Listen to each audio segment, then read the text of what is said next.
দেশের অর্থনৈতিক পথরেখার সঙ্গে রাজনৈতিক পথরেখাও স্থিতিশীল হতে হবে বলে মন্তব্য করেছেন বিএনপির মহাসচিব মির্জা ফখরুল ইসলাম আলমগীর। তিনি বলেন, ব্যবসায়ীদের বিষয়ে রাজনৈতিক দলগুলোর চিন্তাভাবনা পরিবর্তন দরকার। আর স্থায়ী কমিটির সদস্য আমির খসরু মাহমুদ চৌধুরী বলেন, ব্যবসা বাণিজ্য উন্নয়নে সরকারকে ভূমিকা রাখতে হবে। রাজধানীর একটি হোটেলে আয়োজিত আলোচনায় তারা এসব কথা বলেন।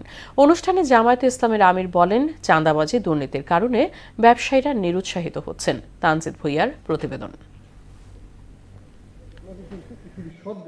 রাজধানীর একটি হোটেলে চতুর্থ বাংলাদেশ অর্থনৈতিক সম্মেলনে যোগ দেন দেশের বিভিন্ন রাজনৈতিক দলের নেতা এবং ব্যবসায়ীরা। এতে কেন্দ্রীয় ব্যাংক গভর্নর বলেন, ব্যাংক খাতের সংকট কাটতে আরো 10 বছর সময় লাগবে। আইনগতভাবে তাদেরকে ডিফল্টেশন ডিক্লেয়ার করা, এই যে প্রচেষ্টা, এখানে আমরা এই মানি লোড কোডটাকে আরো কিভাবে এফিশিয়েন্ট করা যায় এই জন্য সিস্টেমেটিক্যালি এখানে অনেক ইমপ্রুভমেন্ট করা হয়েছে। দেশের জনসংখ্যাকে জনশক্তিতে রূপান্তরের তাগিদ দেন জামায়াতে ইসলামের আমির ডাক্তার শফিকুর রহমান। রাজনৈতিক সদিচ্ছাই হচ্ছে মূল ইচ্ছা।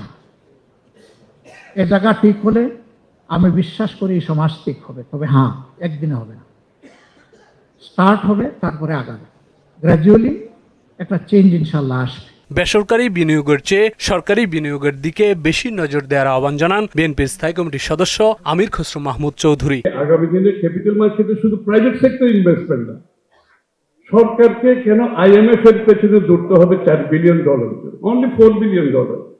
চিন্তা করে একটা সরকারকে $4 বিলিয়ন জন্য IMF এর পেছনে ঘুরতে এতগুলো কন্ডিশন দিয়ে, what happen to the capital market? সারা দুনিয়াতে মানুষ ইকুইটি নিচ্ছে, বন্ড নিচ্ছে, so many products are available. বন্ধ ব্যবসা প্রতিষ্ঠান পুনরায় চালুর বিষয়টি খতিয়ে দেখতে সংশ্লিষ্টদের প্রতি আহ্বান জানান বিএনপি মহাসচিব মির্জা ফখরুল ইসলাম আলমগীর। দেশের স্বাস্থ্য ও শিক্ষা খাতে আমূল পরিবর্তনের তাগিদ দিয়ে তিনি বলেন, এক্ষেত্রে রাজনৈতিক স্থিতিশীলতা জরুরি। স্বাস্থ্য খাতে আমাদের অনেক বেশি কাজ করা দরকার।